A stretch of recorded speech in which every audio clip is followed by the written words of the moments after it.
풀어드리겠습니다. 다각도로 시장에 대해서 알아보는 김성욱의 마켓 시선, SK증권의 김성욱 리서치센터장 모시고 말씀 들어봅니다. 안녕하세요. 안녕하십니까. 네, 오늘 대내적으로 가장 큰 이벤트라고 할 수 있는 한국은행의 금융통화위원회 결과부터 좀 질문을 드리겠는데요. 예상했던 것처럼 동결이 됐습니다. 하지만 향후에 대해서는 상반기 내로 금리 인하는 이루어지지 않겠느냐라는 전망이 우세한 상황인데요. 먼저 어떻게 보십니까?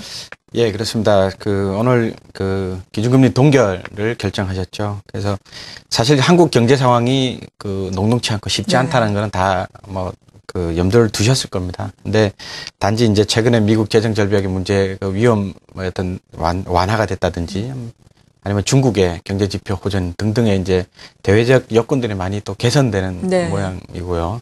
그리고 실제로 작년에 연이어서 두 차례 인하를 한 바가 있습니다. 그래서 그 결과를 좀 더 추이를 본 다음에 아마 추가 판단을 할 것으로 판단을 해서 결국 동결을 결정한 것으로 해석이 됩니다. 그래서 그런 측면에서 보면은 말씀하신 대로 한 1분기 정도 내에서는 추가 판단 여하에 따라서 얼마든지 금리 인하가 한 차례 정도는 가능하다고 보여집니다. 네, 그렇군요.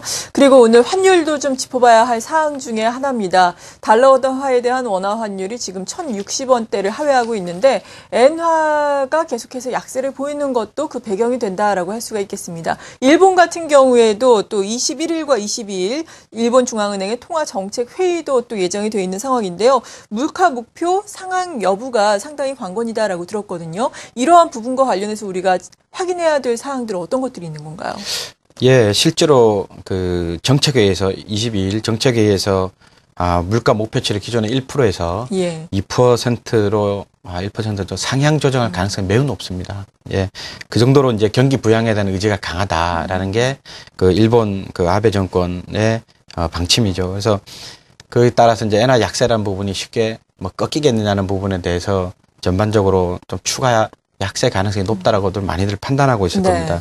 더더군다나 한 10조엔 규모로 예상이 되는데요. 추가 양적 완화 얘기도 또 나오고 있습니다. 그래서 그런저런 측면을 보면은 글로벌 전체적인 유동성이라는 측면에서 보면은 일본발 유동성 보강은 다소 지속될 가능성이 높다라고 보여지고요. 물론 민간이나 기업 설비 투자 쪽에서 유동성을 더욱더 본격적으로 이제 확대 효과를 나타내기 위해서는 좀 시간이 조금 걸리겠습니다만 하여튼 전반적으로 유동성 확대에 따른 엔화 약세 현상은 당분간은 좀 더 이어지지 않겠냐 보여집니다. 네, 그렇다면 엔화가 어느 정도까지 약세를 보일 것으로 보시는지 궁금하거든요. 달러 엔 환율 한 어느 증권사에서는 100엔까지 보고도 있더라고요. 어느 정도까지 보세요? 실제로 이제 기준점이 90엔부터 시작이 돼 버렸습니다. 그래서 아베 라인이라고 얘기도 하는 90엔을 기준으로 해서 실제로 이제 자릿수를 바꾸는 100엔 정도까지 사이에 그래서 의견들이 많은 것 같습니다. 근데 지금 90엔 정도는 얼마 남지 않았기 때문에 달성 도달 가능성이 높다고 보고요. 문제는 이제 100엔까지 갔을 때 또는 100엔까지 도달할 가능성에 대해서들 많이 논의를 하는 것 같습니다. 그래서 100엔까지 가기에는 또 여러 고려 국제 금융 시장에서 고려 요인들이 또 많이 등장할 것 같습니다. 그래서 지금으로서는 한 90엔대 중반 정도까지는 갈 수 있는 걸로 보고요.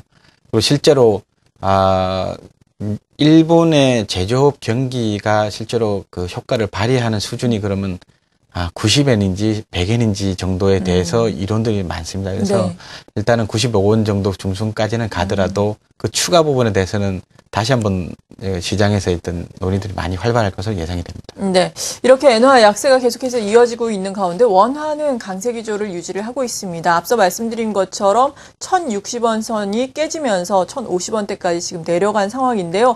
이에 따라서 기업에 대한 영향도 상당히 많겠지만 국내 증권 시장만 보더라도 또 외국인의 매매 이 수급과 관련해서 상당히 큰 영향을 미치지 않습니까? 지금 환율이 어느 정도의 수준인 건가요?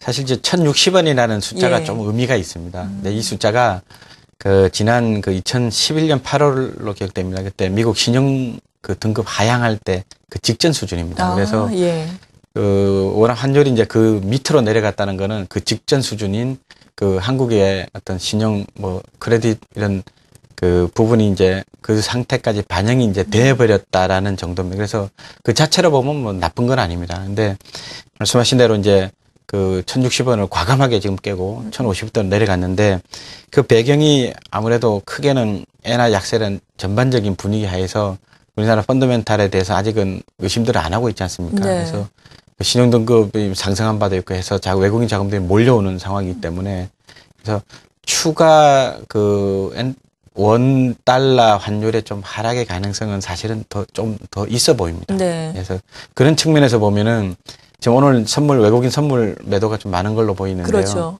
그래서 그 최소한 현물 부분에서의 외국인 매도세는 뭐 당장은 기대하기는 어렵지 않겠느냐라고 해서 추가적인 조금 외국인 자금의 여지는 좀 더 있다라고 보입니다. 물론 속도 측면에서 보면 상당히 좀 완화된 모습이 나타날 가능성이 높습니다. 왜냐하면 1,000원 정도까지 보면은 지금 속도 측면에서 보면 얼마 남지 않았기 때문에요. 예, 그런 측면에서 보면은 약간은 여지는 더 있는 걸로 보되 속도 측면에서 많이 완화될 것이라 보여지고 있습니다. 네. 그리고 지난 시간에 이 시장의 향후의 핵심 변수로 미국은 기업 투자의 회복 여부, 그리고 중국 같은 경우에는 경제 지표가 계속해서 회복이 되느냐, 확장이 되느냐 여부를 꼽아주셨거든요. 중국 같은 경우에는 실제로 최근에 12월에 경제 지표들이 잇따라 발표가 되고 있는데 긍정적으로 발표가 되고 있습니다. 그렇다면은 향후에 이러한 경기 모멘텀이 시장을 좀 이끌어갈 수 있을까요? 어떻게 전망하세요? 지금 이제 각국의 경제 모멘텀을 체크를 좀 해보면 아무래도 관심 있는 지역이 제일 중국 부분입니다. 그렇죠. 지금은 중국입니다. 그래서 지금 18일로 예정되어 있습니다. 중국의 GDP 성장률이 이제 발표될 예정인데요. 시장 컨센서스가 한 7.8% 정도 됩니다. 이 수치가 3분기에 7.4%보다 나름대로 상당히 높은 수준입니다. 네. 그래서 중국 경기에 대해서 이제 더 이상 의문을 품는 그런 경우는 없는, 그래서 반등의 모양이 확실히 나타날 것이 아니냐라는 의견들이 많을 겁니다. 여기에 이제 최근에 발표된 지표들 좀 더 보시면은 네. 소매 판매라든지 아니면 고정 투자라든지 그리고 수출 부분에 있어서 상당히 예상보다 많이 좋아진 면이 있습니다. 그래서 시장 컨센서스가 7.8% 정도 되는데, 근데 최근에 어저께 발표된 수치죠. 수출이 예상보다 매우 좋게 그렇죠. 발표됐기 때문에 이런 걸 감안하면은 7.8%보다 조금 더 잘 나올 수도 있지 않겠느냐라고 보여집니다. 그래서 중국 모멘텀은 그러면은 어느 정도는 다소 유지될 가능성이 높다라고 보여집니다. 미국 부분은 지금으로서는 부동산 경기 쪽에 주택 경기죠. 주택 경기 쪽에 좀 더 기대를 많이 하고 있는 상태고요. 그러면 소매 부분에 대해서는 좀 더 확인세가 좀 이어져야 될 것 같고, 그다음에 기업의 설비 투자 부분은 사실은 소매 판매와 주택 경기 좀 올라가면서 조금 당장은 아닌 그런 수치로 보여집니다. 그래서 아무래도 중국 쪽이 좀 더 관심사가 있다 이렇게 보시면 되겠습니다. 네, 미국보다는 중국의 경기 회복 모멘텀이 더 강하다라고 평가를 해주시면서 미국은 그래도 주택 시장에 대한 기대감은 있다라고 해주셨는데 다음 주에 또 미국의 주택 지표들이 많이 발표가 되거든요. 어느 정도 수준으로 발표가 될까요? 주택 관련 지표가 이제 발표되는 게 후반기에 주 후반기에 주택 착공하고 그다음에 건축 허가 면적 부분입니다. 그래서 사실 이제 체감적으로 보면은 건축 허가 면적 말 그대로 허가기 때문에 아무래도 착공 부분이 더 관심을 많으실 겁니다. 시장에서. 그래서 착공 부분이 11월 달 수치가 마이너스입니다. 마이너스 3% 정도로 나타났기 때문에 과연 이제 12월 달에는 그러면 착공을 얼마나 많이 했느냐라는 게 중요한데요. 근데 시장 컨센서스가 한 2.7%의 플러스로 기록되고 있습니다. 그래서 마이너스에서 플러스로 상당폭 반전이 된다는 측면에서 보면은 그러면 이제 시장에서 기대하는 미국 주택 경기에 대한 기대는 꺾이지 않을 것이다 라는 측면에서 보면 모멘텀은 여전히 살아있을 것으로 예상이 됩니다. 네. 그리고 오늘 앞서서 수급도 잠깐 말씀해 주셨습니다. 외국인의 선물이 상당히 큰 폭으로 순매도가 나오고 있다라고 말씀해 주셨는데 어제 같은 경우에는 옵션 만기일 커다란 우려가 있었음에도 불구하고 그래도 좀 양호하게 지나갔거든요. 이러한 옵션 만기일 지금 차익 잔고가 많이 쌓여 있기 때문에 쿼드러플 위칭될 때까지 많이 또 출회가 되지 않겠느냐라는 우려감을 시장이 안고 있는 것도 사실이거든요. 이러한 선물과 관련한 사항들은 어떻게 봐야 될까요? 그렇습니다. 이게 차익거래 잔고 부분은 사실은 언제든지 어떻게 보면 좀 매정하게 시장에 출회될 가능성이 높습니다. 그렇죠. 그래서 과연 이제 시장에 출회될 여건이 어떻게 형성이 되고 그다음에 경우에 따라서 금액 또는 규모가 어느 정도 될 것인지 뭐 등등에 대해서가 이제 핵심 사항인 것으로 네. 예상이 되는데요. 근데 지금 그 여건이라는 측면에서 보면 이제 베이시스 악화가 되겠죠. 베이시스 악화가 되려 그러면은 선물 부분이 좀 많이 상대적으로 하락을 하면은 베이시스 악화가 되지 않습니까? 그래서 네.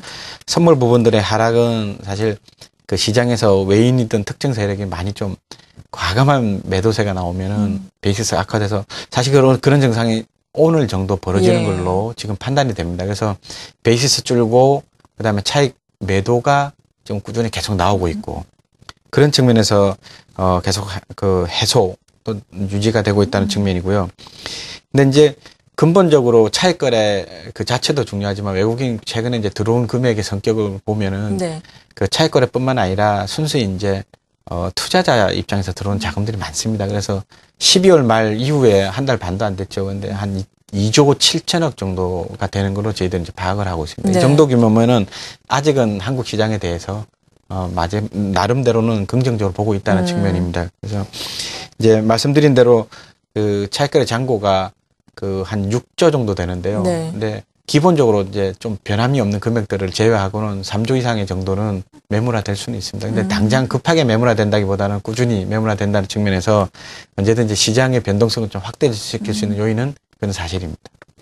네, 이 차익 잔고가 천선이 되면서 시장의 변동성이 확대가 될 가능성은 높겠지만 그래도 중장기적으로 긍정적으로 보고 있는 외국인들도 분명히 있다라는 점 짚어주셨습니다. 이에 따라서인지 시장에서는 지금 물론 단기적으로 시장은 좀 2000선을 전후해서 약간 쉬어가는 양상을 보이고 있지만 중장기적으로는 여전히 우리나라 주식시장 매력적이다, 괜찮다라는 평가를 많이 하고 있거든요. 네. 단기적으로 그리고 또 중장기적으로 어떻게 투자 전략을 좀 나눠보는 게 좋을까요?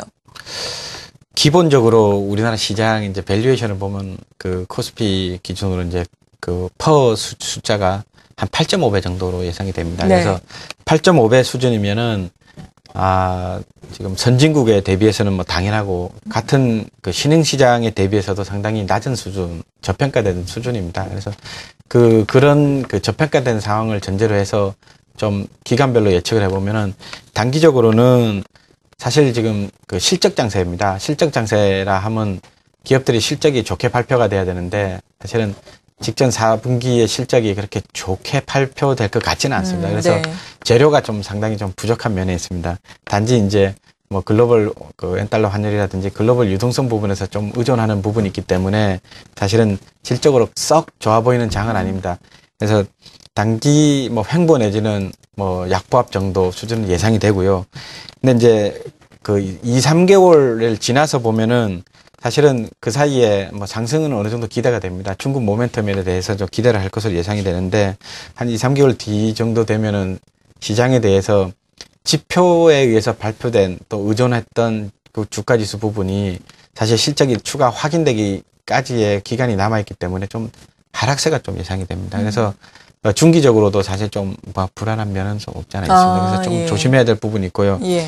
이제 말씀하신 대로 장기적인 측면에서 보면 네. 한 6개월 뒤에부터는 그간에 좋았던 지표들이 실제로 기업 실적의 개선세로 바로 이어질 것으로 예상이 됩니다. 특히 미국의 소비, 소매 뭐 이런 부분이 확인이 되고요. 네. 그다음에 고용 지표가 굉장히 좋게 나오기 시작할 겁니다. 그래서 장기적으로 그 기업의 실적으로 이어질 것을 예상이 되기 때문에 그래서 6개월 뒤부터는 뭐 굉장히 긍정적으로 보고 있습니다. 네. 그렇다면 어떤 대응 전략이 필요한지 좀 업종별로도 말씀을 해주시면 좋을 것 같아요. 예, 뭐 아무래도 이제 중국 관련 지표가 좀 좋아 보이긴 한데요. 네. 근데 사실 그 섹터 플레이 하기가 사실 쉽지 않은 장입니다. 그렇죠. 예, 그래서 굳이 선택을 두자 그러면은 사실 트레이딩 바이라는 개념으로 해서 그 단기간 안에 이제 중국 관련 그런 지수 종목에 대해서 좀 관심을 가질 필요가 있고요.